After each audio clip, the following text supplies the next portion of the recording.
Cool. Hey everybody, welcome to my talk. I'm going to be talking about YMCA website services, also known as OpenY, Drupal-powered platform for good. So I'm Avi, that's me, I'm here too. You might remember me from such Drupal events as Midcamp, the Vendor Organizer Working Group, and the Midwest Open Source Alliance. But today I'm talking to you as a technical product consultant from ImageX, the people that actually pay me. ImageX was founded in 2001, and we're a specialized Drupal web agency since 2006. We're top-ranked globally, offering a full spectrum of digital services. We've got over 90 full-time staff members with specializations in UX, UI, SEO, and GEO, accessibility, content strategy, and of course, over 45 developers. We've got headquarters in Vancouver, offices in Brazil and Ukraine, and a very small two-person US team. So ImageX has also been a preferred vendor for YMCAs since 2016, when we were first engaged by YMCA of the North, which was then known as YMCA Twin Cities, to contribute to their first release of the OpenY platform. Since then, ImageX has been trusted by over 35 YMCA associations in the US and Canada. You can see many of them on this image here. We've delivered digital strategy and technical solutions to their members. ImageX serves Ys in 4 of the 10 largest US metro areas, New York City, Los Angeles, Dallas, Atlanta, and tons of other places all over the country. So today, I'm going to walk you through what is OpenY and kind of why it started. We're going to talk through some of the core features. I'm going to talk about our community involvement. I'm going to talk about OpenY in the Asheville community, and then how you can get involved. I'm going to talk through a lot of things at a relatively high level, but I'm open to digging into technical details of any of this stuff after the session, anytime later on. So, what is OpenY? In order to understand why OpenY exists, we need to understand a little bit more about the YMCA network in general. So YMCA of the USA is a federated organization that manages 800 associates as part of their national network. There are over 2,700 physical YMCA branch locations across all 50 states. And they have programs in 10,000 communities serving 22 million members and counting. That's just in the USA. Each associate could be a standalone branch, or it could be part of a larger association like the one here, YMCA of Western North Carolina. Many associations organize into larger advocacy groups, like the YMCA North American Conference, which is big associations, or the mid-major YMCA network, which is mid-sized associations. So we've got lots of tiers of YMCAs, all the way from the individual locations up to the national office. So, as I said, we've got kind of this huge network of YMCAs, and there's national kind of top-down guidance, but all of the kind of details of what happens gets implemented locally. YUSA provides guidance on branding, but the implementation is up to each individual branch or association. Physical branding is also strongly aligned, but the digital strategy is still very much an ongoing process, and really catching up to the physical branding. One really fun example of this I found between 1959 and 62, Fargo-Moorhead Family YMCA raised $1.2 million, which is the first time over $1 million had been donated for any project in the history of Fargo, North Dakota. They built this 18-foot tall neon sign they installed in 1962, just after the building opened. In 2022, the National YMCA issued new branding guidelines to chapters which disallowed leaving up any exceptions to their brand. And so Fargo really wanted to preserve this amazing historic sign. In order to preserve the sign, they registered it on the National Register of Historic Places. So they got an exception to YUSA's rules for branding, and they were able to leave this gigantic glowing neon sign up. So in contrast to this, you can observe the YMCA's kind of scattered digital presence by just searching for a few local Ys online. Search for your own local Y, search for a big city, look at a small city, and you'll see that there's drastic differences between the presences. We have YMCAs on WordPress, on Wix, on Squarespace, on Joomla, on all kinds of custom platforms. And so that's a real, there's a lot of opportunity there. So even deeper than that, YMCA of the USA provides a brand graphics guide that's over 50 pages of documentation on color, font, logo, voice and tone, imagery, so much more. The details get super specific, like how to use the triangle and the chevron in the YMCA logo differently to highlight different imagery and lettering and the values that they have. There's a color palette of over 15 base colors, a whole slew of secondary colors, logo positioning, font usage, and a lot more. So that's a ton of detail, and it's really, really important to have cohesive guidelines, but there's no centralized implementation strategy. Literally left as an exercise to the reader to figure out how to do this. So again, we have this national identity that everybody knows, but also, there's this saying in the Y community: if you've seen one Y, you've seen one Y. So every Y likes to think that they have very kind of unique special details, and they all do. Some of the features are almost totally universal. The swimming pool and the gym are almost everywhere. Almost every Y has connections to some kind of children and family programs, daycares, and they have strong involvement in their local communities. But some of the features are super variable. YMCAs used to have residential facilities all across America. In 1940, there were over 100,000 residential rooms at YMCAs, which was more than any hotel chain in the country. Now that number is significantly dwindled, but there are still many Ys with residential facilities. Ice skating rinks were a thing. There are a handful of YMCAs around the country with ice skating rinks, but they're pretty rare. And now there's stuff like esports labs that are starting to pop up, and various kind of technical connection points with the community. So just like the physical locations and the amenities that they provide, the data is also similarly kind of fractured and inconsistent. There's a nationwide membership program. So if you didn't know, if you're a member at YMCA, you have reciprocal membership with almost all of the Ys in the country.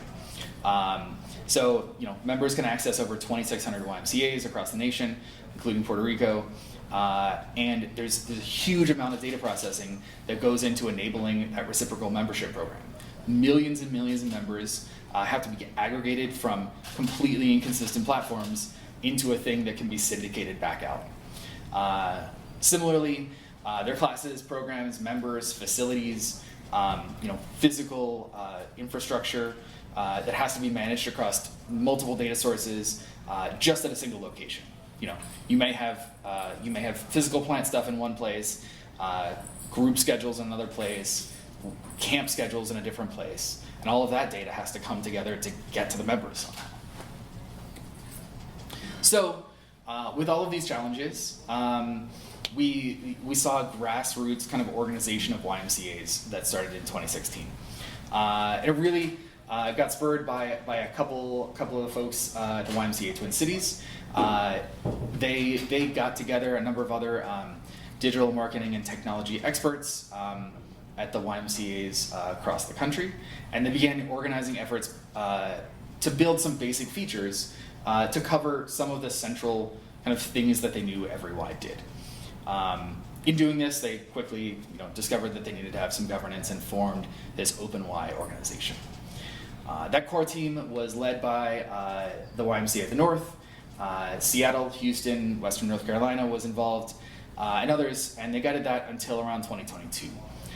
In 2022, the YMCA of the USA reclaimed ownership of the brand and the distribution, and the central IT group at YUSA was put in charge of delegating management of that. With that centralization, YUSA contracted with 3 partner agencies: IT Care for infrastructure, ImageX for product management, strategy, and documentation, and 5jars for development. So each contributed their specializations, but also collaborated on the code development. So this is almost a decade of purely open source development that the YMCAs have put into this distribution. So again, the YMCAs saw a number of opportunities for consolidation, and they chose Drupal to kind of build these layers of implementation. So just like the brand is deeply defined, but implemented independently, that created some autonomy, but can also led to digital waste and redundancy. So OpenY solves the YMCA's digital challenges while providing a better digital experience for the customer. The code is developed by multiple agencies for hundreds of YMCA associations and shared via GitHub and Drupal.org. Everything but the licensed font packages is open source. So there's one tiny repo with 5 font files that is not publicly available that you have to request access to. Everything else that I'm going to talk about is either on GitHub or Drupal.org.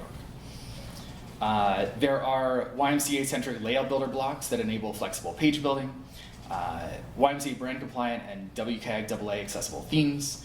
There are deep integrations with third-party APIs, and all of this is layered on top of Drupal core and contrib. So I've got a picture of the Drupal stack here. Similarly, we've got the OpenY kind of stack that all lives on top of the Drupal stack. So with all of this, over the last 10 years, OpenY has brought Drupal into the YMCA brand to build consistent, brand-compliant, accessible member experiences to over 180 out of 800 YMCA associations in the USA. WordPress is used by almost double that number of associations, but many of those are implemented independently, and that's a lot of rework and extra money that could be otherwise spent on serving members in different ways. So the way I see it, we've got 600 YMCAs that don't yet use Drupal, and that's a huge opportunity for our community. So next up, I'm going to talk about some of the core features in OpenY.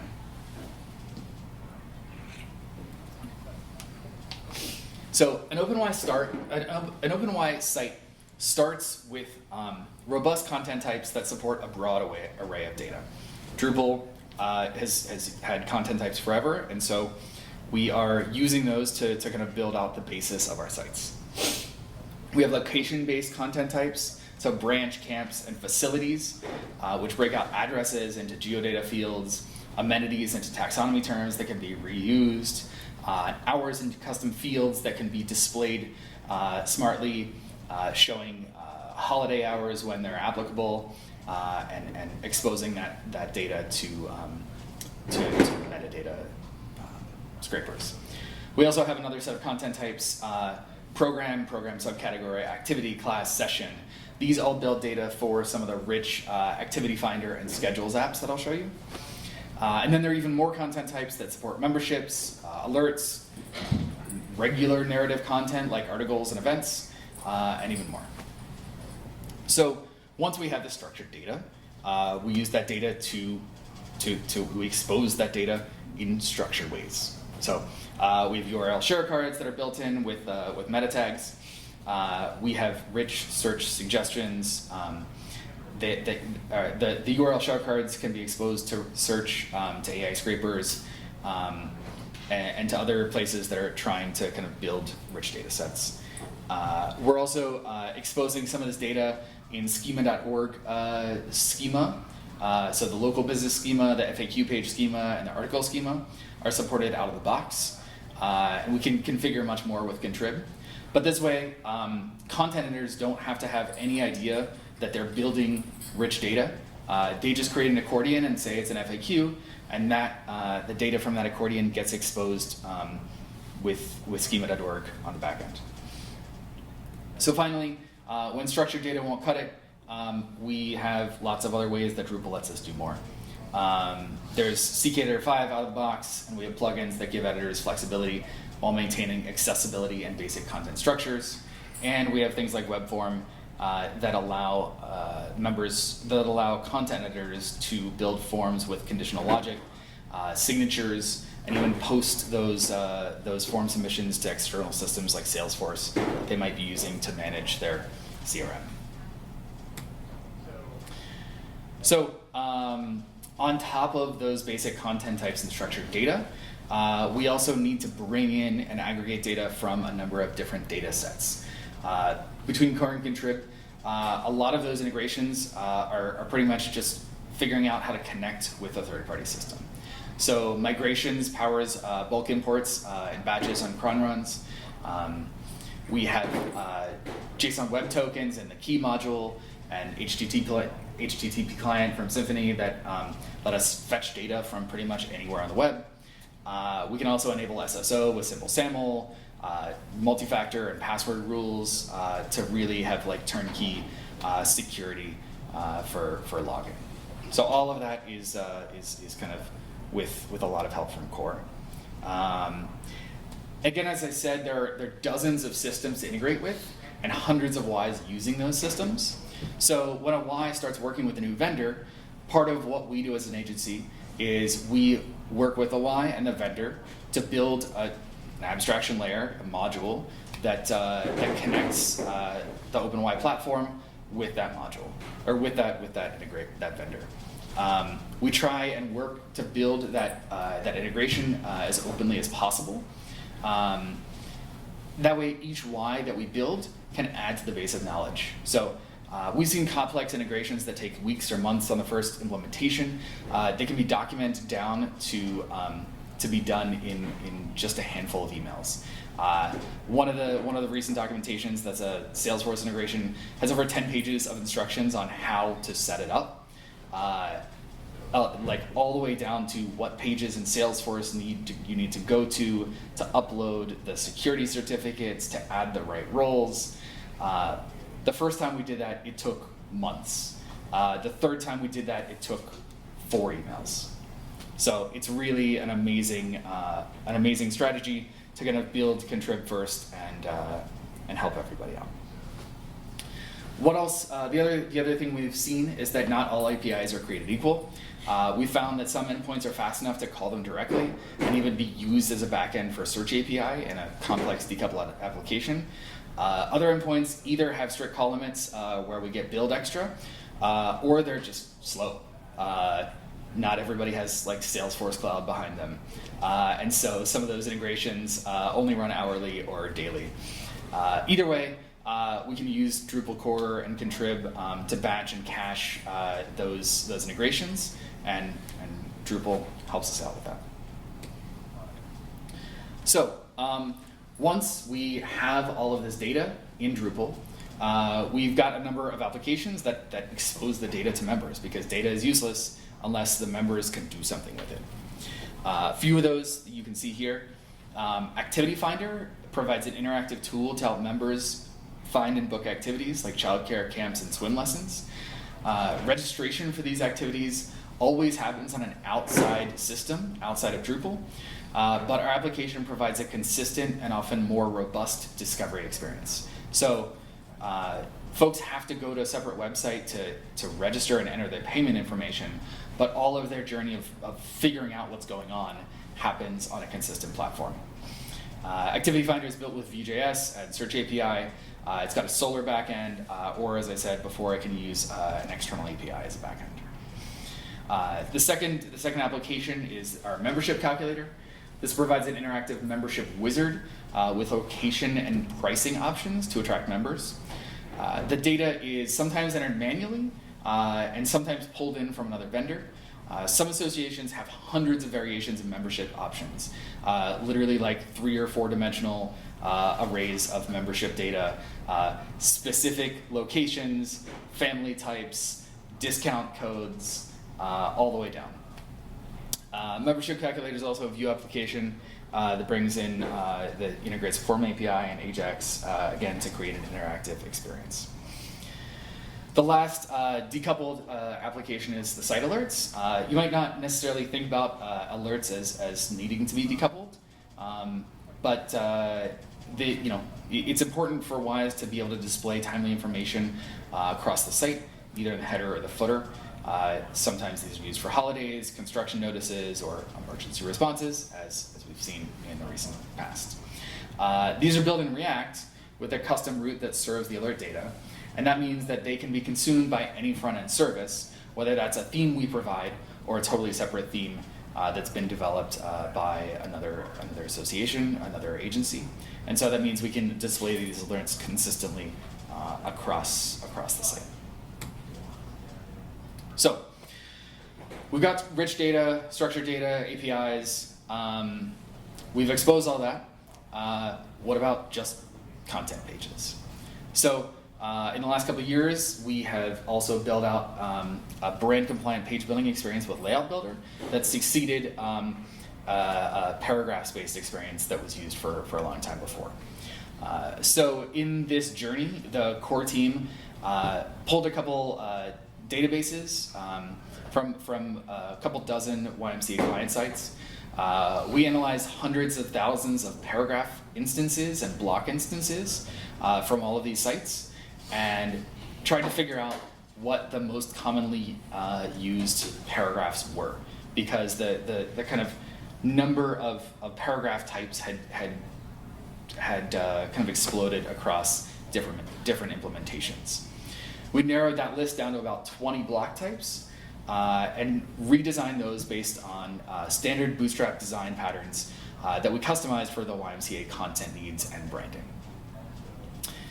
Along with all of those Layout Builder blocks, we built out customization, so content editors can change the color scheme and many other design elements at a content type level, a page level, or a block level, while still keeping within the brand guidelines. All of this is built on Bootstrap styles, Layout Builder blocks, Bootstrap Layout Builder contrib modules, and also relies heavily on the use of CSS variables, all the way to CSS variables within the logo SVG that make it really easy to swap the colors out. So we built all this stuff across a number of agencies and many, many years. The whole idea was to do it community first. We all in this room know, there's this term, this saying, a rising tide lifts all ships. And so with many franchise-based nonprofits, there's very little competition among the different regions. The Chicago YMCA and the Asheville YMCA are not competing for the same members. So instead, the YMCA's swim and gym memberships are often competing with national commercial gyms. And so it's really important for YMCAs to cooperate with each other so that the whole organization can grow. Because some associations are huge and others are much smaller, the Ys benefit from the economies of scale that larger associations are able to bring to the table. So a lot of these initial developments were built by larger associations with larger amounts of funds, and then they were able to be used by smaller Ys down the chain. A couple examples of kind of the build when we need it mentality. This is how Drupal contrib works. Ken didn't go out and build the domain module out of the goodness of his heart. I would imagine that somebody paid for that. And so, it needs a new maintainer because they're not. I don't use it anymore. It does need a new maintainer. It does. Domain module needs a new maintainer if you're listening. But so as with Drupal contrib, we build features when we need them, and we get clients to pay for them. But we build them in an abstract way that they're usable for other folks. So there are a number of different themes. So for a long time, there was the rose theme, the lily theme, and the carnation theme. Those were each built by different YMCAs, and each had different sets of features that were usable by associations in different ways. In 2022, as I said, we started building the Layout Builder theme, which was a set of blocks, but really created a whole new theme experience for YMCAs. And in 2024, VML YNR, YUSA, and the partner agencies also built a small Y template, which was another iteration on the Layout Builder theme and block types.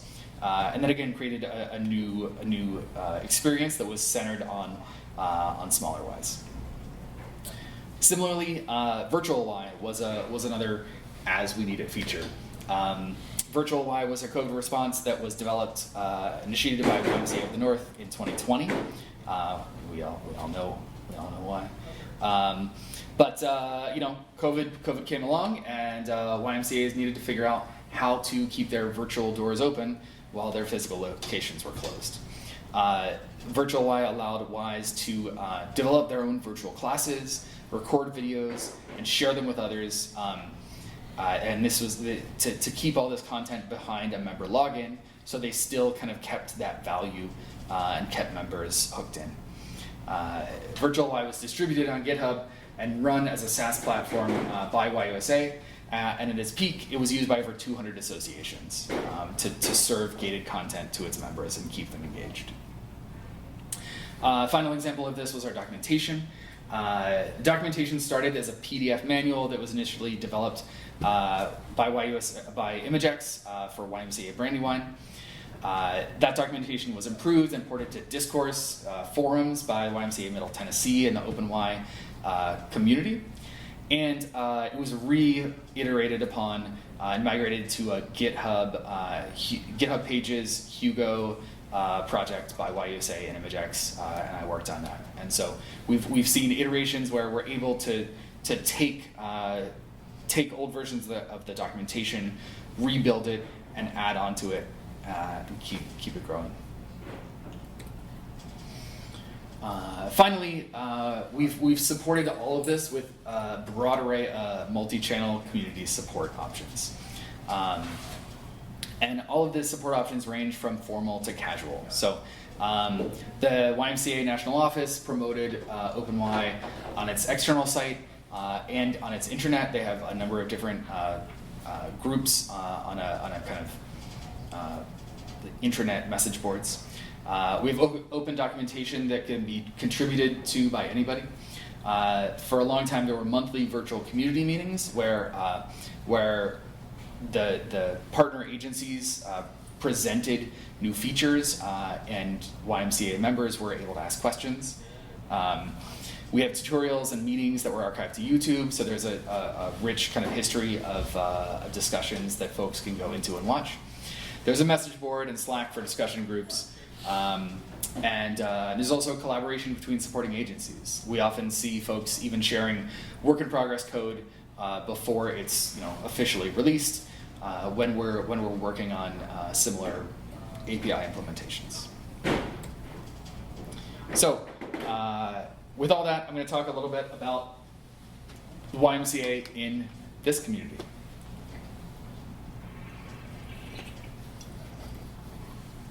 So as I said, we're in Asheville, and the YMCA here is the YMCA of Western North Carolina. Western North Carolina YMCA has worked in the community since 1889. The association has 7 fitness centers, an overnight camp, dozens of mobile food markets, youth sports, and other programs around the area. They're also the state's largest provider of licensed school-age healthcare. So they have a number of features that they've built in OpenY using a lot of out-of-the-box functionality. So they have this rate estimator that was built on the OpenY membership calculator. The module is great for prospecting new members and bringing in warm leads. So this is a multi-step form that guides members through choosing their branch, choosing their desired membership type, whether it's a household, individual, etc., and then putting in their household income. With that data, they get an immediate price based on their needs, and then they're redirected to the relevant forms to move forward. This is a contrast to trying to look through a giant table or filling out a form not knowing what you're going to get. Instead, their potential members can know exactly what they're going to pay before they're asked to fill out a bunch of forms.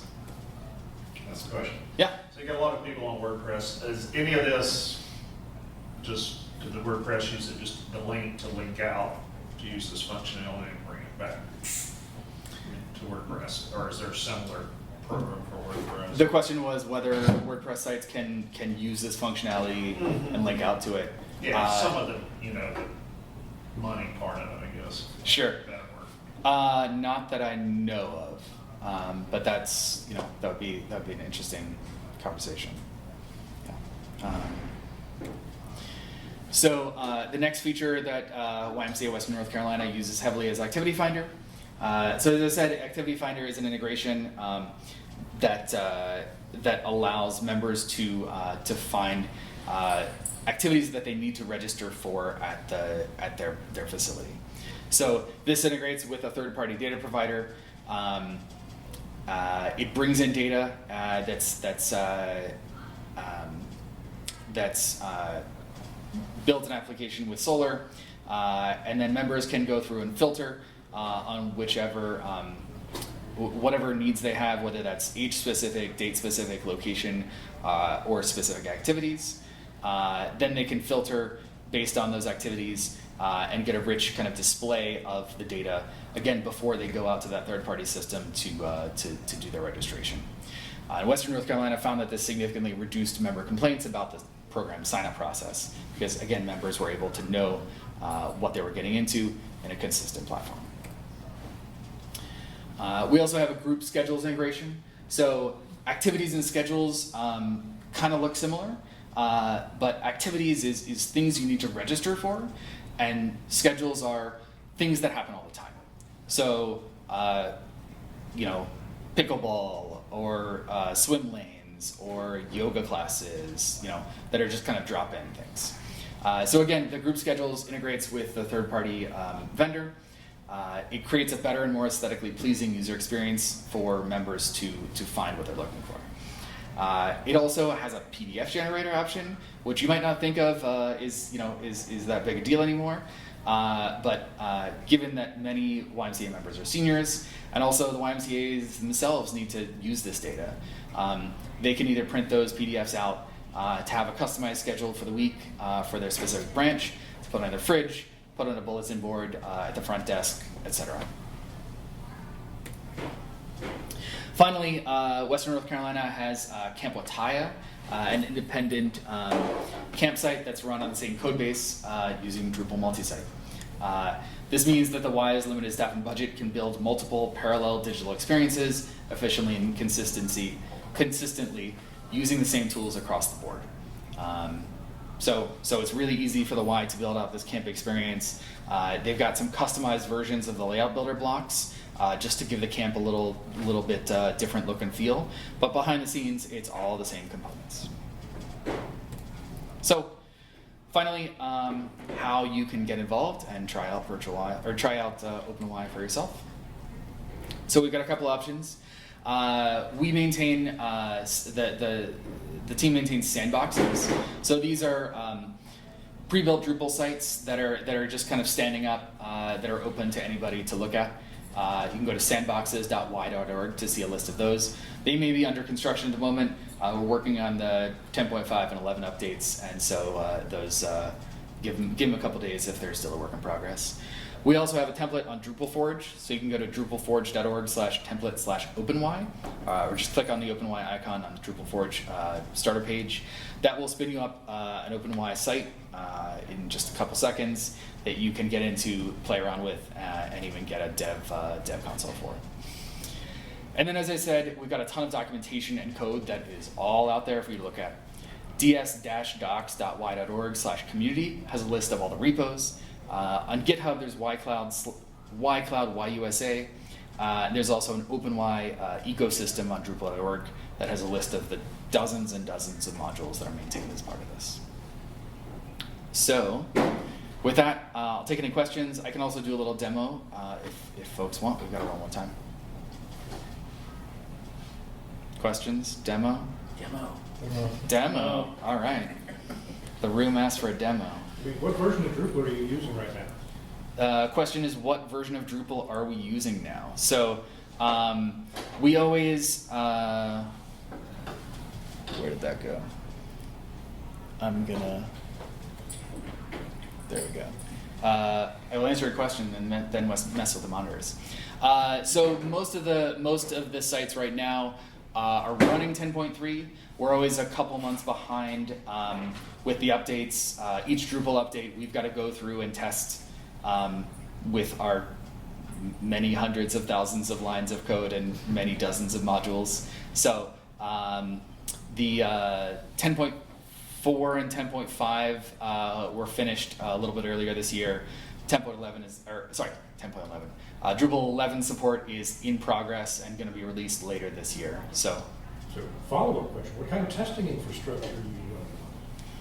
what kind of testing infrastructure do we run? Are you doing some bad stuff? Are you doing functional testing? Are you doing anything? That is a good question, Ken. There are a number of manual test plans that were built. Some kind of gigantic spreadsheets. There were initially some code tests, but it's pretty sparse. Yeah. So that said, there are some kind of basic CI tests, and the sandboxes have been a pretty good test of that. We have a ton of demo content in the sandboxes, and so that helps us to do a really quick visual inspection and know, if something big is broken, to kind of know what's going on. I have advice if you want to automate that stuff, but you probably know the answer. If you're interested, we can talk. I would appreciate that advice, and if you know of somebody who wants to pay for it, that's even better. Yeah. All right. Can somebody tell me how to unmirror my screen quickly? Actually, no. Here, I'm just going to do this. This is better. All right. So, yeah. Cool. So I'm going to show two sites. You can go here. This is small-y-stable.y.org. So this is the small y. The small y site that, again, this is kind of the last thing that we worked on last year. So this is a big set of layout builder kind of tweaks to the existing functionality that we built. But one of the things that we were able to get in this work was a kind of UI kit. So this is a single layout builder page with 50 plus blocks. And this is showing the variance of all of the blocks. So the banners are all, I'll kind of go in here. The banners are all a single block type, and they have customization inside of them. I'll talk about this stuff in a sec, but you can see in the banner here, if I go into configure, this is a banner. So it's got our fields here, it's got a heading, it lets us choose whether this banner is using H1 or H2 tag behind the scenes, because we want the first banner on the page to be an H1 and all the rest to be H2s. We're not trying to automate that because it's pretty complicated. Description, media, and a link. But then if we go here into the styles, we have our own custom Y styles.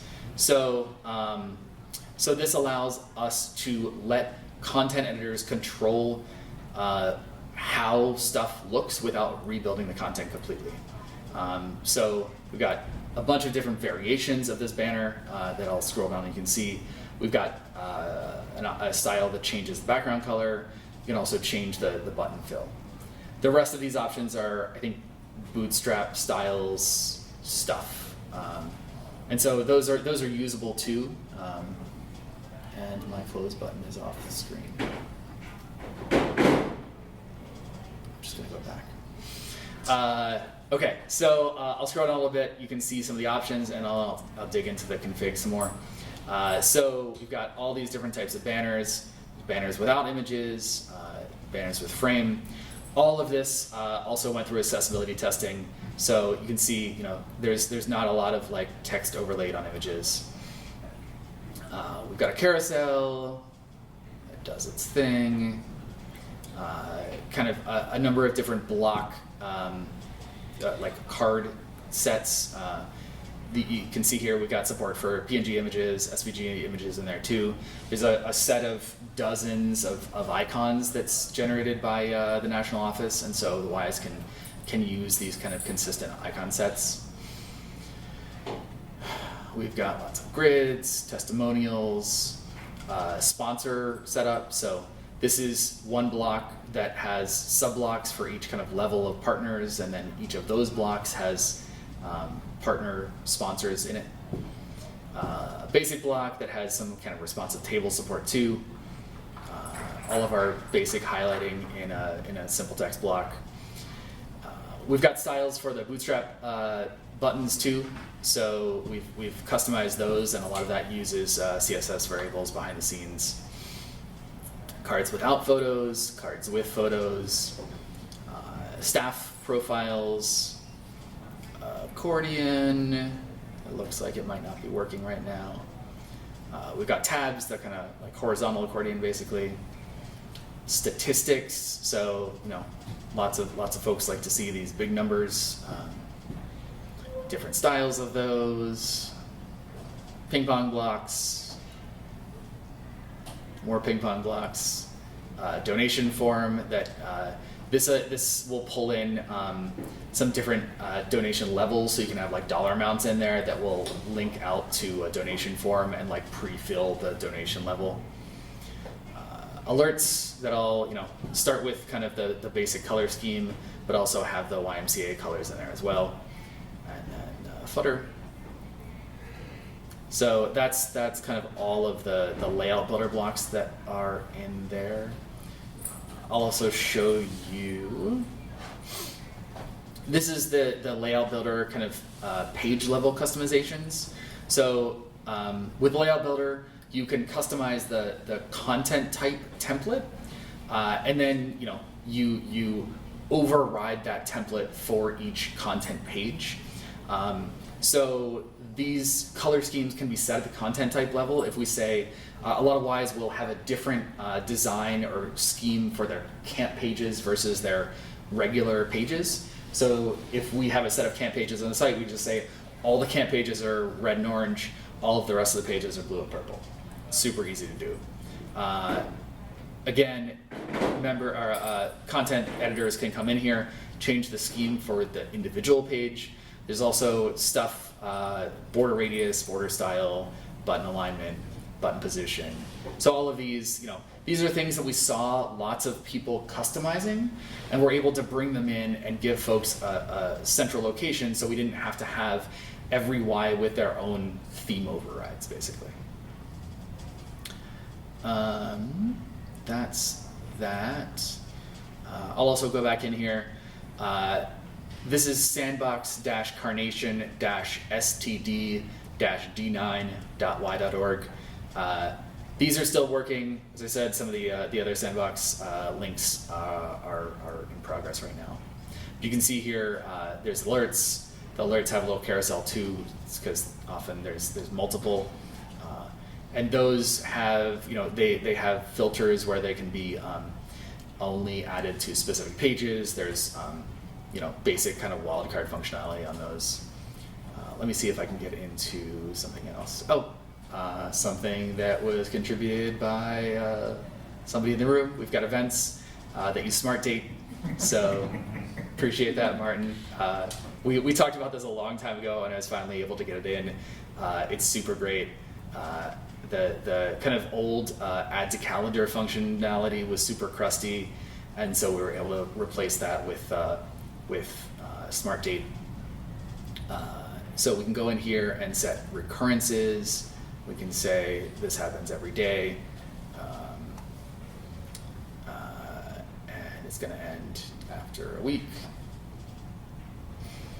Smart Date is super cool. If you haven't used it, definitely check it out. If you're doing any date-based things, it lets you do lots of advanced options, specific recurrences. It lets you add exceptions, and it was great to be able to customize the content editor experience too really easily.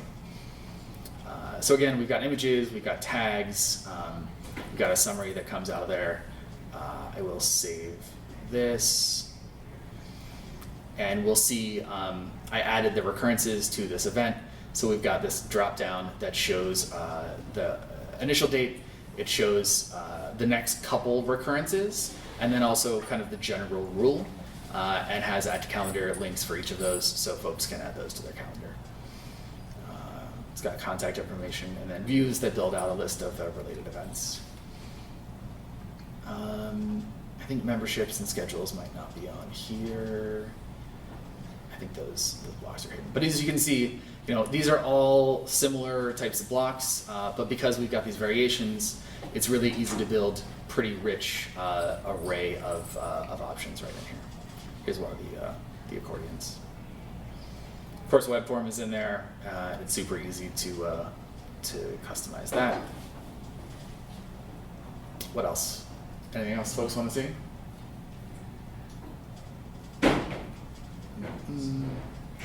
There's a ton of stuff. There's also we've got Google search, we've got native Drupal search or search API, language selector. We've got multilingual functionality on not any of the USA sites, but the Canadian YMCAs need multilingual, so we've got multilingual support on. What's that? Bilingual. Yes. Yeah. So we actually, as I said, ImageX and a number of the other agencies work with the Canadian YMCAs too. So this Canadian YMCA theme is really just another set of libraries that gets added on top of the existing layout builder stuff. We override some CSS variables and put the logo in, and that's pretty much it. So we turn everything red, and now we've got. It's Canadian? What's that? Suddenly it's Canadian. Suddenly it's Canadian. Yeah. There were a few interesting bugs that we had to work out with layout builder blocks and translations, but this is all now fully translated layout builder blocks using asymmetrical layout builder asymmetrical translations. So each of these, when the translation happens, they basically build out the entire page. It's essentially cloned into the kind of French version, and then they can go in and change the text in all of the existing blocks.